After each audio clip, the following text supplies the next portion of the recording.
namhlanje ekseni ngiyanibingelela igama lika Jesu Kristu waseNazaretha. Ngiphethe nje message omncane kakhulu. It's a very short message. I am here to talk nendlu kaNkulunkulu nabantu bakaNkulunkulu. Sibona uNkulunkulu ngelinye ilanga uyavela kuMoses uvela esihlahleni, isihlahla sivutha umlilo. Sithi isihlahla masivutha umlilo ke uMose uNkulunkulu uyakhuluma uMose makasondela uthi uNkulunkulu khulula imbatata.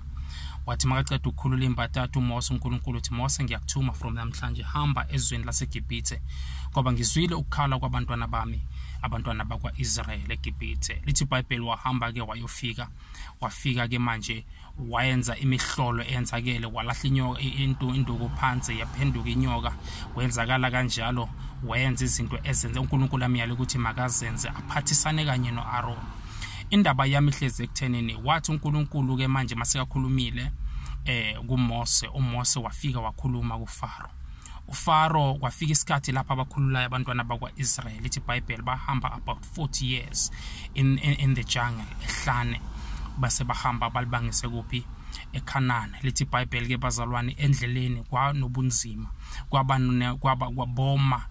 nobunzima bafuna amanzi boma bawumela amanzi indlala yayikhona kodwa uNkulunkulu has provided them for 40 years banganazo imbiza has provided for them because zingekho izinkwa has provided them angekho amashop bangekho abo Shoprite bangekho abo Pick n Pay kodwa God has provided them for 40 years bahamba ehlane. Ngivisa kuwe namhlanje ngizothi kuwe uNkulunkulu akunandaba ukuthi manje usukaphi uyapi kodwa mangabe uyamthemba God shall provide.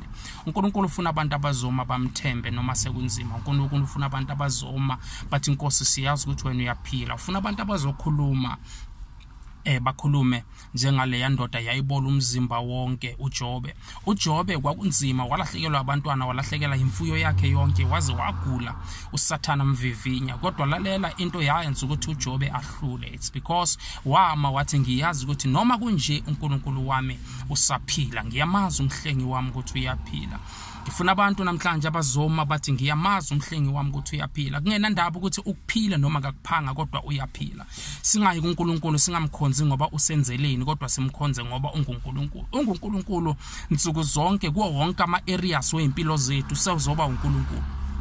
Lalela noma kungaba nzima namhlanje kusinde namhlanje uzwe ngathi kufanele kungcono uyibulale uyobalekela kuphi na uma unganayo indodana uKristu Jesu uma unganayo insindiso ngoba endaweni yabafileyo usasekhona uye ophethe ngoba zonke indawo ezakhe kukho konke esikwenzayo masikwenze simkholwe yena simthembe yena.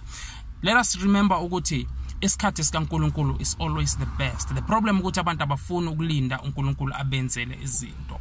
Abafuna ukulinda uNkulunkulu abahambise endleleni. If uNkulunkulu wahambisa uIsrael ehlane for 40 years providing them ngokudla, providing them ngamanzi, angahlulwa yini ukuhambisa wena uwedwa? Lithi iBhayibheli mawufunda khona lapha kuGenesis kuExodus mase baphuma eGibhithe manje sebalibangise khona eKhanani.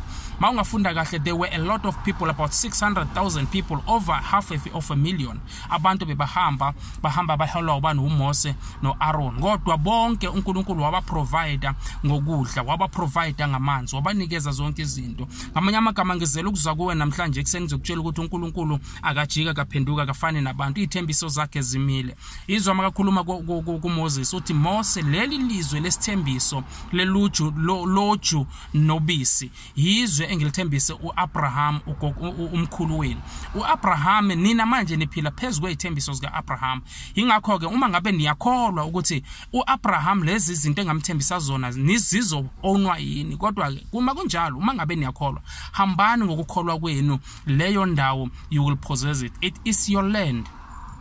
I appear to you namhlanje kuleso simo okuso vuma uNkulunkulu akudlulise ungazami ukuyidlulisa. Imizamo yabantu bazamile abantu kodwa bahluleka kodwa uNkulunkulu akahluleki.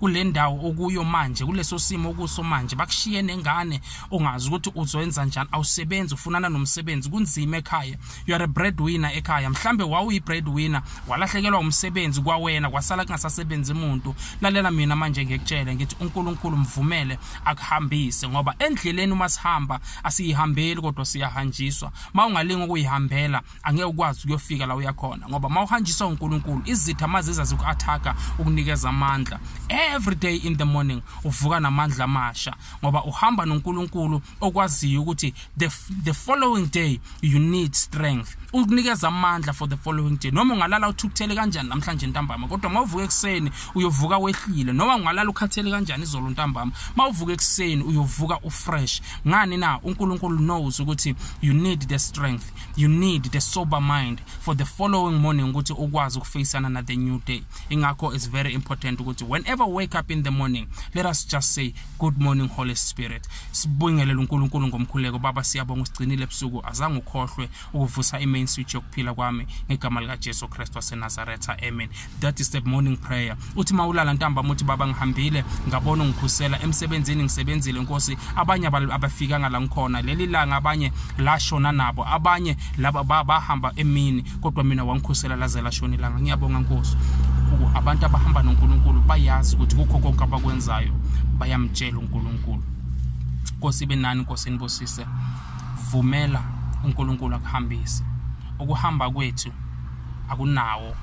akunayo igaranti yokuthi sizofika la siya khona kodwa masihamba noNkulunkulu uyena onayo igaranti yokuthi uyosifikisa la yena afuna siye khona ngoba uma anenjongo ngathi akavumi sife singakayifezi injongo yakhe so asihlaleni kuye ukuze injongo yakhe empilo zethu ivele ibonakale ukuze siphile impilo kaKristu uNkulunkulu makangcine namhlanje ekseni nibonga uNkulunkulu ngakho konke anenzele kona ebusuku unikhusele kwaze kwabala ingakho sibheke emuva sithi Nkosi siyabonga uhambe nathi kwaze kwabala Ebeneza Nkosi yamakhosi akekho ofana nawe in Jesus name we thank you Lord.